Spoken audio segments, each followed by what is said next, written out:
और बड़े बड़े अपने वृंदावन के रसिकों ने इसकी मान्यता नहीं की। यह हमारे धाम की रसमयी उपासना है।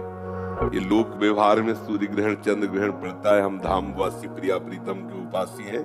न तद्भासते सूर्यो न शशांको न पावका यद गत्वा न निवर्तन्ते तद्धाम परमम मम। हमारे यहाँ रोज सूर्य ग्रहण होता है, चंद्र ग्रहण होता है, हर समय होता है। सांवली भुजाओं में गोरी प्रिया का लिंगन होता है, प्रतिपल होता रहता है।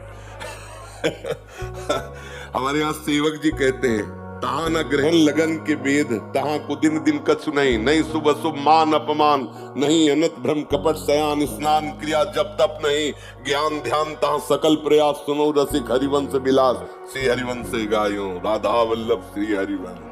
तो दूसरा कुछ नहीं, प्रिया प्रीतम रस में आनंद मगन हो जाओ, ये सब एक सिद्धांत है। तो एक सिद्धांत दूसरे सिद्धांत के लिए आवश्यक नहीं है कि वो आवश्यक हो। अगर कहते ऐसा होना आवश्यक है तो आप उदाहरण देख लीजिए महापुरुषों। हमारा सिद्धांत हमारी प्यारी जो और प्यारे जो के सिवा दूसरा कुछ है नहीं। जब कोई ज्ञानी ज्ञान मार्ग में चलता है तो एक सूत्र उसको स्वीकार करना होता है, ब्रह्म सत्यम जगन मिथ्या। केवल सत्य है ब्रह्म, संपूर्ण संसार मिथ्या है। अब बोलो कहाँ ग्रहण है, कहाँ नक्षत्र है, कहाँ दिन है, कहाँ वार है, कहाँ तिथि है। ये सब लोक व्यवहार में है। हम न लोक में है न परलोक में है, हम तो भगवत अनुराग में है। प्यारी जो के चरणारविंद, कोई हमारे हृदय में ना कोई कौन सी तिथि है ना कौन सा वार है। हर तिथि हर वार में श्यामा श्याम से प्यार है, बस और कुछ नहीं, दूसरी कोई बात। और ना सच्ची बात कहते हैं, हमें सुनने में चुभता है। ओ आज ग्रहण है, पर्दा लगा दो। ऐसा क्यों पर्दा लगा दे? किसका ग्रहण? कौन ऐसा ग्रहण में ऐसा नक्षत्र है वो सवा है जो हमारी प्यारे जो तक पहुंच सके, प्यारे जो की उपासना को रुकवा दे? नहीं, कोई भी ग्रह ऐसा नहीं है जो इतना बलवान हो कि हमारे श्याम सुंदर और लाडली जो के विलास में लग जाए।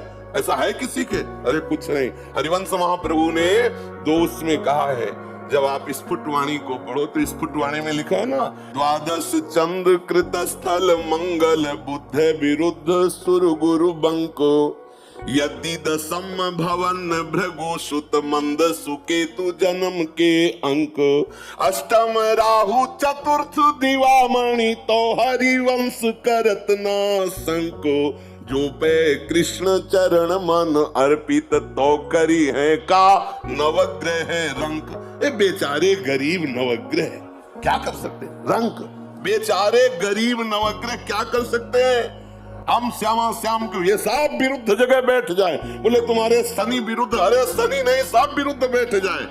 ये तो रसोपासना है। श्री तुलसीदास जी कहते, जानकी नाथ सहाय करे तब कौनो बिगाड़ी सके नर तेरो। उसमें एक पंक्ति, शुक्र शनि चर राहु केतु सब वही है क्षण में तेरो चेरो, जानकी नाथ सहाय करे तब कौन बिगाड़ इसमें करे, जो पे कृष्ण चरण मन अर्पित। और यहाँ महाप्रभु कृष्ण चरण, और जहाँ कृष्ण जिन चरणों में अर्पित है हम उनकी उपासना में मगन। श्री राधा जो चरण निवास, सब ग्रह नक्षत्र अनुकूल हो, भानु दशम जन्म निशापति मंगल बुद्ध शिवस्त लली के, जो गुरु होए धर्म भवन के तो भृगुनंद सुमंद नवी के, तीसरो के तु समेत विधु ग्रस तो हरिवंश मन क्रम फीके, गोविंद छाड़ी भ्रमंत दसो दिस तो करी है का नवग्रह नीके। यदि सब ग्रह सही अंक में विराजमान है, सब अनुकूल हैं, लेकिन भगवत विमुख हो तो जलोगे मरोगे, नाना प्रकार के द्वंद्वों में पिसोगे, कोई तुम्हें नहीं बचा सकता। शंकर सहस विष्णु अज तो ही सकहि न राख राम कर द्रोही। भगवत विरोधी को कहीं भी भाग के चल, और भगवत अनुकूल है तो सब खिलाफ खड़े हो, कुछ नहीं करेंगे।